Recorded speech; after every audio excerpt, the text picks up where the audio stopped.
BJP के अंगने में चाइनीज पार्टी का क्या काम है? जी हाँ, अपने स्क्रीन पर इन तस्वीरों को देखते जाइए और यही गाना गुनगुनाते जाइए कि बीजेपी आरएसएस के अंगने में चीन की कम्युनिस्ट पार्टी का क्या काम है और क्यों बीजेपी आरएसएस चीन की कम्युनिस्ट पार्टी से बहुत मधुर संबंध बनाकर रखना चाहते हैं। ये तस्वीरें खुद भाजपा की तरफ से जारी की गई हैं और बताया गया है कि दिल्ली में बीजेपी हेडक्वार्टर में कम्युनिस्ट पार्टी ऑफ चाइना का एक प्रतिनिधिमंडल पहुंचा। बीजेपी के महासचिव अरुण सिंह के नेतृत्व में भाजपा के प्रतिनिधिमंडल और चाइनीज पार्टी के लोगों के बीच ये बातचीत हुई कि कैसे बीजेपी और चाइना वाली पार्टी के मध्य संचार को यानी बातचीत को, गुटुरगू को बढ़ावा दिया जा सके। इस मुलाकात में भारत में चीन के राजदूत भी शामिल हुए। सोशल मीडिया पर जैसे ही ये तस्वीरें सामने आई, सवालों का बौछार हो गया और होना भी क्यों नहीं चाहिए। सवाल है कि आखिर बीजेपी और आरएसएस चीन वाली कम्युनिस्ट पार्टी से क्या सीखना चाहते हैं। एक तरफ तो यही लोग कहते हैं कि भारत में हो तो सरकार की आलोचना कर लेते हो, सवाल कर लेते हो, मुंह खोल लेते हो, चीन में होते तो खुलेआम सड़क पे गोली मार दी जाती, यानी कम्युनिस्ट पार्टी की विचारधारा का विरोध भी करते हैं चाइना वाली का। और दूसरी तरफ इतनी मधुर मुलाकातें, कभी यहाँ कभी वहाँ। आखिर चीन की पार्टी से बीजेपी आरएसएस को कौन सा ज्ञान, कौन सी ट्रेनिंग लेनी है, या फिर भारत के बारे में उनको कुछ देना चाहते हैं, अपनी पार्टी का कोई विचार देना चाहते हैं। दोनों पार्टियां एक दूसरे से अंतरदलीय संचार को बढ़ावा देने के लिए इतनी क्यों उत्सुक है भाई? ये रिश्ता क्या कहलाता है? इन तस्वीरों में तो बहुत याराना नजर आता है। तो आइए इस याराना के इतिहास को भी खंगालते हैं और देखते हैं कि भारत के वर्तमान प्रधानमंत्री पीएम बनने के बाद और पीएम बनने से पहले सीएम रहते हुए चीन को लेकर किस तरह से लट्टू हुआ करते थे, क्यों बार बार चीन जाते रहे और बदले में चीन ने भारत को क्या दिया। अभी जिस वक्त दिल्ली में चीनी पार्टी के लोगों के साथ भाजपा के लोग मेल मुलाकात कर रहे हैं, फोटो खिंचवा रहे हैं, उसी दौरान जम्मू कश्मीर के एक इलाके को चीन ने अपना बता दिया है। यानी एक तरफ चीन हमारी जड़ें खोद रहा है, दूसरी तरफ वही फावड़ा लेकर बीजेपी और आरएसएस के दफ्तर में जाता है तो उनका जोरदार स्वागत किया जाता है। ऐसे में टेस्टिंग बड़ी जरूरी है कि यह रिश्ता क्या कहलाता है। भूत, वर्तमान और भविष्य तीनों पर नजर दौड़ाएंगे। मसला बड़ा गंभीर है, इसलिए टकटकी लगाकर देखते जाइए, क्योंकि ऐसी ही तस्वीर यदि किसी विपक्ष के नेता के साथ चीनियों की नजर आ जाती तो अब तक गोदी मीडिया वाले विपक्ष के नेता को देशद्रोही घोषित कर चुके होते, उन्हें चीन का एजेंट और देश का दुश्मन बता चुके होते। लेकिन जब अन्नदाता पार्टी की ऐसी तस्वीरें आती हैं तो गोदी मीडिया और उसके लपटझंडे गूंगे बहरे बन जाते हैं। लेकिन आपको गूंगा बहरा नहीं बनना है, देखते रहना है टुकुर टुकुर। कथनी और करनी में कितना फर्क है इनके। आगे बढ़ने से पहले आप सभी से एक छोटी सी अपील है, पहली बार है तो चैनल को सब्सक्राइब करके घंटी बजा दीजिए टन से। हर एक वीडियो को लाइक और शेयर करना आपकी जिम्मेदारी है। इसके अलावा आपको मालूम है कि हम किसी धन्ना सेठ या राजनीतिक दल के दम पर चलते नहीं, तभी उन मुद्दों पर बात हो पाती है जिन पर गोदी मीडिया के लपट झंडे नहीं कर पाते हैं। इसलिए हमारा काम पसंद आता हो तो इस QR कोड या फिर मोबाइल नंबर का प्रयोग करते हुए जो भी हो सके आर्थिक सहयोग भेजने का प्रयास जरूर करें। बहुत बहुत धन्यवाद। 12 जनवरी 2026 को खुद बीजेपी के नेताओं डॉक्टर विजय चौथाईवाला और अन्य लोगों ने इस तरह की तस्वीरें साझा करके जानकारी दिया कि भाजपा के हेडक्वार्टर में चाइना की कम्युनिस्ट पार्टी के लोग आए। हम दोनों ने आपस में बातचीत किया कि कैसे बीजेपी और चाइनीज पार्टी के बीच विचार विमर्श का तरीका ढूंढा जाए, यानी बातचीत को बढ़ाया जाए, विस्तार किया जाए। इसी बीच द हिंदू की यह खबर बता रही है कि चाइनीज पार्टी के लोग आरएसएस के प्रतिनिधिमंडल से भी मुलाकात करेंगे, यानी खुले तौर पर बीजेपी से मुलाकात हो गई, आरएसएस से भी मिलेंगे। जाहिर सी बात है, अरे बचवा से मिल लिए तो बाबू से भी मिलना होगा ना।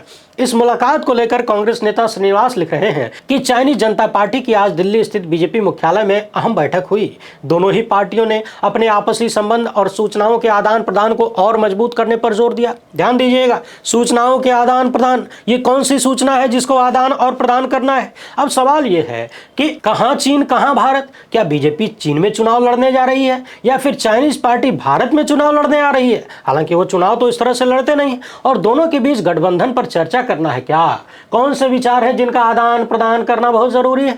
क्या बीजेपी चाइनीज पार्टी से यह सीखना चाहती है कि अपने लोगों की आवाज को और कैसे कितने दुर्दांत तरीके से दबा दिया जाए, कैसे लोकतंत्र को और कमजोर किया जा सकता है? कैसे तुम अपने यहाँ सैकड़ों युवाओं पर गोली चला के उन्हें मार देते हो, हमको भी सिखा दो। कैसे तुमने अपने यहाँ लोकतंत्र नाम की किसी चीज को पैदा नहीं होने दिया, भ्रूण नहीं होने दिया। आखिर बीजेपी चाइनीज पार्टी से कौन सा विचार सीखना चाहती है, वो भी उसी वक्त जब चीन भारतीय जमीन को अपना बताकर कब्जा कर रहा है, सड़कें बना रहा है। इस खबर को विस्तार से देखेंगे, मगर उससे पहले ये जांच लेना जरूरी है कि बीजेपी आरएसएस का चीन प्रेम इतना गहरा क्यों है और ऐतिहासिक क्यों क्यों है? तो आइए कुछ पुरानी खबरों को टटोलते हैं। द हिंदू के लिए इशिता मिश्रा की यही रिपोर्ट बता रही है कि चीनी पार्टी और भाजपा की आखिरी मुलाकात लगभग 6 साल पहले हुई थी, जिसके बारे में लोगों को पता चला। अतीत में भी इस तरह की मुलाकातें और संपर्क होते रहे हैं। जनवरी 2011 में केंद्रीय मंत्री नितिन गडकरी जब भाजपा के अध्यक्ष थे, तब पार्टी का एक प्रतिनिधिमंडल चीन गया था। साल 2009 में बीजेपी और आरएसएस नेताओं का एक प्रतिनिधिमंडल बीजिंग गया था। 2014 में आरएसएस नेता प्रदीप जोशी ने चाइनीज हिस्ट्री और नैतिकता की पाठ्यपुस्तकों में संशोधन करने को लेकर चाइनीज पार्टी के रुख का स्वागत किया था। आरएसएस के एक वरिष्ठ पदाधिकारी के हवाले से द हिंदू ने लिखा है कि यह बैठक आरएसएस के शताब्दी वर्ष में हो रही है और दोनों देशों के बीच विश्वास कायम करने के प्रयासों को आगे बढ़ाएगी। अब सवाल यह है कि वो कौन सा विश्वास है जो बीजेपी आरएसएस बढ़ाएंगे? भारत की सरकार नहीं? क्या भारत की सरकार में सक्षम लोगों की कमी आ गई है? क्या भारत के प्रधानमंत्री जो कि विश्व गुरु हैं, गृह मंत्री जो कि गोदी मीडिया के बनाए हुए चाणक्य हैं, 56 इंच की छाती है, विदेश मंत्री जिन्हें लेजर आंखों वाला कहा जाता है, वो सब इतने कमजोर हो गए हैं कि ये भारत की सरकार और चीन की सरकार आपस में बातचीत करके कुछ नहीं कर पाएंगी।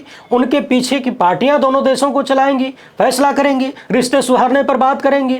बहरहाल आप कांग्रेस के वरिष्ठ नेता रहे अहमद पटेल का ये ट्वीट देखिए। जून 2020 की खबर है। डेक्कन हेराल्ड ने दिखाया है कि अहमद पटेल लिखते हैं कि अब जब चीन ने हमारे लोगों की जमीनों पर कब्जा किया है, तब यह याद रखना जरूरी है कि भारत के कौन से नेता कितनी बार चीन गए।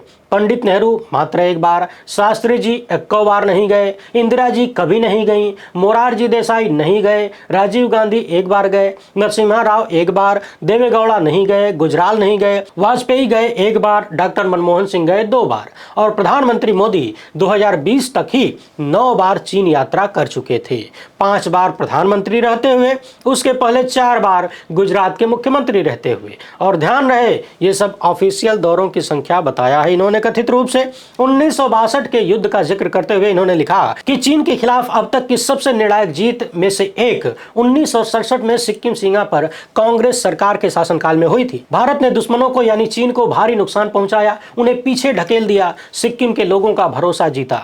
1962 के युद्ध का मुंहतोड़ जवाब था ये। वैसे ध्यान रखना चाहिए कि सिक्किम एक राजशाही वाला क्षेत्र था, जिसे भारत ने 22वें राज्य के रूप में अपने भीतर समाहित किया। 1962 की जंग के बाद सीमा पर शांति थी, दोनों राज्यों की सेनाएं आमने सामने थीं। भारत अपनी तरफ कांटेदार तार लगा रहा था ताकि सीमा साफ साफ नजर आए। चीन ने इसका विरोध किया, बात बढ़ गई, गोलीबारी शुरू हुई, नाथुला की झड़प कई दिनों तक चलती रही। दोनों पक्षों का नुकसान हुआ, मगर चीन को मुंह की खानी पड़ी, पीछे होना पड़ा। तो अब तक आपने देखा, अहमद पटेल बताते हैं कि मुख्यमंत्री रहते हुए नरेंद्र मोदी 4 बार चीन गए और 2020 तक पीएम रहते हुए 5 बार चीन चले गए, यानी कुल 9 बार 2020 तक ही चीन की चीनी चाट चुके थे। 23 अक्टूबर 2024 की यह खबर बताती है कि 10 साल में मोदी और जिनपिंग के बीच 20 मुलाकातें हुई, कभी एक दूसरे के देश में आने जाने से, कभी अलग अलग वैश्विक मंचों पर। हर तरफ से यह सवाल उठ रहा था कि आखिर मोदी का चीन से इतना प्रेम क्यों है। 2018 की बीबीसी की रिपोर्ट देखिए, तब भी चौतरफा सवाल हो रहे थे कि अभी कुछ दिन बाद ही मुलाकात होनी है, तब तक अचानक क्या हो गया कि प्रधानमंत्री पहले ही चीन जाना चाहते हैं। ऐसी कौन सी सुई अटक गई? और आपको तो याद ही होगा, लेजर आंखों वाले जयशंकर कह चुके हैं कि चीन बड़ी इकोनॉमी है, हम उससे झगड़ा न मोल नहीं ले सकते। अब जब एक स्वायत्त देश के रूप में भारत सरकार का विदेश मंत्री इस तरह की डरी हुई भाषा बोले, तो सोचिए कि डर कितने भीतर तक घुसा हुआ है। एक कांग्रेस की सत्ता का मनोबल था, जिसे भारत की सेना ने पराक्रम तक पहुंचाया, 1967 में चीनियों की चटनी बनाया, और एक बीजेपी आरएसएस का कलेजा है जो बार बार चीन के लिए पसीज जाता है, और तब भी पसीज जाता है जब चीन के साथ अलग अलग मोर्चों पर टकराव की स्थिति बनी हुई है। एक बात और याद दिला दें, भाजपा के वरिष्ठ नेता सुब्रमण्यम स्वामी बार बार नरेंद्र मोदी पर आरोप लगाते हैं कि मुख्यमंत्री रहते हुए मोदी बार बार चीन जाते थे और कुछ ऐसा करते थे जिससे गंभीर सबूत चाइना के पास हो गए हैं। फोटो वीडियो जो भी हो, ऐसी चीजें चाइना और अमेरिका ने अपने पास इनके खिलाफ रखे हुए हैं, जिनके खुलने से मोदी डरते हैं और इसलिए चीन का नाम नहीं ले पाते। इसीलिए चीन के सामने सरेंडर पे सरेंडर की मुद्रा में रहते हैं। अब हुजूर के आने के बाद चाइना के साथ कितना सारा तनावग्रस्त माहौल रहा, आप भी अपनी स्क्रीन पर देखते जाइए। मोदी के पीएम बनने से ठीक पहले साल 2013 में 50 चीनी सैनिकों ने एलओसी को पार करके भारतीय जमीन पर तंबू लगा लिया। कई बार दोनों सेनाओं के बीच साल 2013, 14 और 15 में झड़प की स्थिति बनी। चाइना वाले भारत में घुसकर अपनी चौकी बना लेते थे और तनाव बढ़ गया था। सितंबर 2015 में यानी हुजूर के पीएम बनने के बाद लद्दाख के बटिस इलाके में फिर से दोनों सेनाएं सामने आ गईं। एक विवादित चौकी को ढाया गया जो कि चीन बना रहा था, यानी चीन अतिक्रमण की कोशिश कर रहा था, भारतीय जमीन पर कब्जा करने का प्रयास कर रहा था। साल 2017 का डोकलाम वाला मामला तो आपको याद ही होगा। महीनों तक भारी टकराव चलता रहा। चीन सड़क बनाने की कोशिश कर रहा था, भारत रोकना चाहता था। और साल 2020 में गलवान घाटी का मामला कैसे भुलाया जा सकता है। इस घटना ने भारत के 20 वीर जवानों को छीन लिया। आपको याद तो होगा 2019 में पुलवामा की घटना जब हुई, पाकिस्तान पर आरोप लगाकर प्रधानमंत्री मोदी ने चुनावी लाभ लिया। सैनिकों की शहादत पर वोट का कटोरा लेकर घूमते रहे, पुलवामा के शहीदों के नाम पर वोट मांगा, जवानों की लाशों की प्रदर्शनी लगाई गई दिल्ली में, गोदी मीडिया से प्रचार करवाया गया। मगर जब चुनाव के बाद यानी 2019 के लोकसभा चुनाव के बाद गलवान घाटी में हमारे 20 जवान शहीद हुए, तब ऐसा कुछ नहीं किया गया।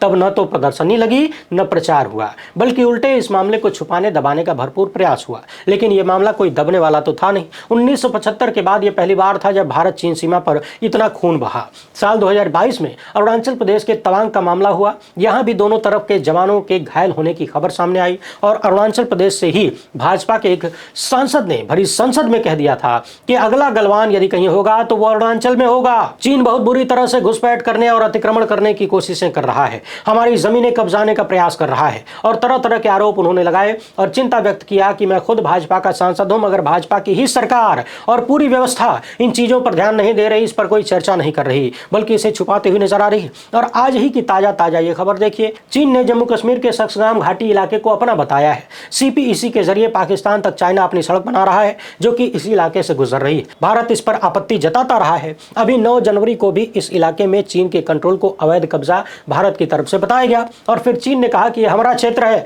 हम सड़क बनाएंगे, कोई इस पर सवाल नहीं कर सकता। यानी जिस वक्त चीन जम्मू कश्मीर के क्षेत्र को अपना बताकर वहां सड़क बना रहा है, उसी वक्त चाइनीज पार्टी के लोग बीजेपी आरएसएस के हेडक्वार्टर में घुसकर मुलाकात कर रहे हैं, गलबैयां कर रहे हैं और आरएसएस वाले करने वाले हैं। सवाल है कि बीजेपी और आरएसएस के लोग चाइना से मुलाकात करके, वहां की पार्टी के लोगों से मुलाकात करके क्या करना चाहते हैं, और फिर बीजेपी आरएसएस का चीन से इतना गहरा संबंध कौन सा है जो बार बार एक दूसरे को करीब लाता है। अब जरा अपनी स्क्रीन पर चाइना द्वारा भारत को उकसाने वाली कुछ और हरकतों को देखिए। अरुणाचल प्रदेश की सीमा से 40 किलोमीटर दूर चीन ने एयरबेस बनाया। तमाम सैन्य अधिकारियों ने इस पर चिंता जाहिर किया और कहा कि भविष्य में यह भारत के लिए बड़ा खतरा बन सकता है। ब्रह्मपुत्र नदी पर दुनिया का सबसे बड़ा डैम बनाने का काम चीन ने शुरू किया। अरुणाचल के मुख्यमंत्री ने इस पर चिंता जताते हुए कहा कि चीन ब्रह्मपुत्र नदी पर वाटर बम बना रहा है। भाजपा के नेता ही कह रहे हैं कि चीन ब्रह्मपुत्र नदी पर वाटर बम बना रहा है जो कि भारत की सुरक्षा और अस्तित्व के लिए बड़ा खतरा है। इसे वाटर बम इसलिए कहा गया क्योंकि यदि चाइना ने पानी रोक दिया तो पूर्वोत्तर के राज्यों में सूखा हो जाएगा और पानी छोड़ दिया तो बाढ़ आ जाएगी। यानी जब चाहे तब वो अपने एक फैसले से पूर्वोत्तर के कई राज्यों को तबाही में ढकेल सकता है। मई 2024 की यह खबर बता रही है कि चीन अपनी विवादित भारतीय सीमा से सटे हुए गांवों को डेवलप कर रहा है। ये तस्वीरें सैटेलाइट द्वारा ली गई थी। बहुत सारी तस्वीरें हैं, आप देखते जाइए अपनी स्क्रीन पर और कल्पना करिए कि सीमा पर चीन क्या करना चाहता है, किस तरह से अपनी तैयारियां मजबूत कर रहा है। सितंबर 2024 की यह खबर बता रही है कि अरुणाचल बॉर्डर के पास चीन नया हेलीपैड तैयार कर रहा है जो कि एलएसी की सीमा से मात्र 20 किलोमीटर ही दूर है। सैटेलाइट तस्वीरों से ये सारी चीजें खुलकर सामने आती हैं। सीमा पर चीन लगातार अपनी पकड़ मजबूत कर रहा है और भारत के प्रधानमंत्री, उनकी पार्टी और उनकी पार्टी का मातृ संगठन आरएसएस चाइनीज पार्टी के लोगों से मुलाकात पर मुलाकात कर रहे हैं और भारत के प्रधानमंत्री सरेआम उसी चीन को क्लीन चिट देते हैं कि न कोई घुसा है, न कोई घुसा हुआ है, न हमारी कोई पोस्ट किसी के कब्जे में है। और ये कहते हुए चीन का नाम लेने की हिम्मत नहीं होती। 1962 के भारतीय हीरो मेजर शैतान सिंह का स्मारक कथित तौर पर तोड़ दिया जाता है बफर जोन बनाने के लिए। आरोप लगा कि बफर जोन को पीछे खिसकाने की जरूरत इसलिए पड़ी क्योंकि चाइना ने भारत की हजारों वर्ग किलोमीटर की जमीन को कब्जा कर लिया कथित रूप से। यानी भारत ने अपने हीरो के स्मारक को तोड़ दिया चीन को जमीन देने के लिए, मगर फिर भी 56 इंची प्रधानमंत्री की जबान से चीन का नाम नहीं निकला और बिना नाम लिए इन्होंने क्लीन चिट दे दिया। इससे भी महत्वपूर्ण बात, हाल ही में पहलगाम वाली घटना हुई, इसके बाद ऑपरेशन सिंदूर हुआ और ऑपरेशन सिंदूर के दौरान चाइना ने खुलकर पाकिस्तान की मदद किया। दोनों ही देशों की तरफ से बार बार ये बात सामने आई और खुद भारत ने भी कहा कि चीन ने पाकिस्तान को सहयोग पहुंचाया, टेक्निकल सपोर्ट दिया और तमाम तरीके की व्यवस्थाएं दी, तब जाकर पाकिस्तान थोड़ा बहुत भारत के खिलाफ फुदक पाया था। यानी आतंकवादियों ने पहले भारतीयों को मारा, भारत ने बदला लेने के लिए ऑपरेशन सिंदूर चलाया, उसमें भी भारत के लोग और भारत की सेना के लोग मारे गए और इन हत्याओं में चीन पाकिस्तान का साथ दे रहा था। यानी चीन हमारे दुश्मन का दोस्त है और दुश्मन का दोस्त उससे भी बड़ा दुश्मन होता है। कहा जाता है कि पाकिस्तान की बंदूकों में बारूद चीन का है जो भारतीयों की हत्या कर रहा है और उसी चीन से बीजेपी आरएसएस का बहुत याराना है। याराना आपकी स्क्रीन पर इन तस्वीरों में साफ साफ देखा जा सकता है। सवाल है कि दुश्मन देशों से बीजेपी आरएसएस के लोगों का लगाव इतना गहरा क्यों है? कभी भारत के प्रधानमंत्री बिना बताए बिना बुलाए पाकिस्तान चले जाते हैं बिरयानी चापने, कभी इनके नेता लगातार चीन की यात्रा करते हैं, चाइनीज पार्टी के लोगों से मुलाकात करते हैं और कभी चाइनीज पार्टी के लोग इनके हेडक्वार्टर में जाके बैठ जाते हैं। यानी जिस चीन की बारूद भारतीयों की हत्या कर रही है, करवा रही है, भारतीयों की जमीन पर कब्जा कर रही है कथित रूप से, और तो और जब सोनम वांगचुक ऐसे कथित कब्जों का खुलासा करने के लिए बॉर्डर पर जाने का प्रयास करते हैं, देश को दिखाने का प्रयास करते हैं कि जहां तक चरवाहे पहले जाते थे अब उन्हें नहीं जाने दिया जा रहा है, तो उन्हें सैन्य बलों द्वारा रुकवा दिया जाता है। इसके बाद उन्होंने लेह लद्दाख के लोगों का अधिकार मांगा तो उन पर देश विरोधी होने का आरोप लगाकर जेल में डाल दिया गया। यानी जो लद्दाख का हक मांगे वो देश विरोधी और जो लद्दाख में कब्जा करे, जमीन कब्जाए, वो बीजेपी का आरएसएस का दोस्त बन जाता है। आप थोड़ी देर के लिए कल्पना करिए कि चाइनीज पार्टी के लोगों से यही मुलाकात यदि कांग्रेस के नेताओं या फिर अन्य पार्टी किसी भी विपक्षी पार्टी के नेता ने किया होता तो आज देश में माहौल क्या होता। किस तरह से उन्हें पूरा का पूरा गोदी मीडिया लगाकर, आईटी सेल के गुर्गों को लगाकर आतंकवादी और देश का दुश्मन बता दिया जाता और देश विरोधी बता दिया जाता। लेकिन यहां देखिए कितना याराना चल रहा है। सवाल वही है कि अगर देश और देश के बीच रिश्तों को सुधारना है तो दोनों देशों में सरकारें हैं, वो अपना काम करेंगी, कोई राजनीतिक पार्टी नहीं। और राजनीतिक पार्टी थोड़ी देर के लिए कर भी ले, लेकिन आरएसएस का क्या है? उसका चाइना से कौन सा गहरा संबंध है, गुप्त संबंध है? चाइनीज पार्टी से कौन सा गठबंधन है? क्या इन सवालों का जवाब कभी मिलेगा? क्या कभी देश को पता चलेगा कि मुख्यमंत्री रहते हुए नरेंद्र मोदी का चीन में क्या फंसा हुआ था जो बार बार चीन जाते थे? और यदि देश की भलाई के लिए, रिश्तों को सुधारने के लिए जाते थे तो वो सुधार कहां है? हमारे 20 जवानों की लाशों में या फिर चीन द्वारा कब्जाई गई कथित हजारों स्क्वायर किलोमीटर जमीन के भीतर कहां है वो विश्वास? वैसे इस मामले पर आप क्या सोचते हैं? अपनी राय कमेंट बॉक्स में जरूर लिखिएगा। पहली बार है तो चैनल को सब्सक्राइब कर लीजिए, ज्यादा से ज्यादा लोगों तक वीडियो को शेयर करिए। हमसे जुड़ने के लिए बहुत बहुत धन्यवाद। जय हिंद।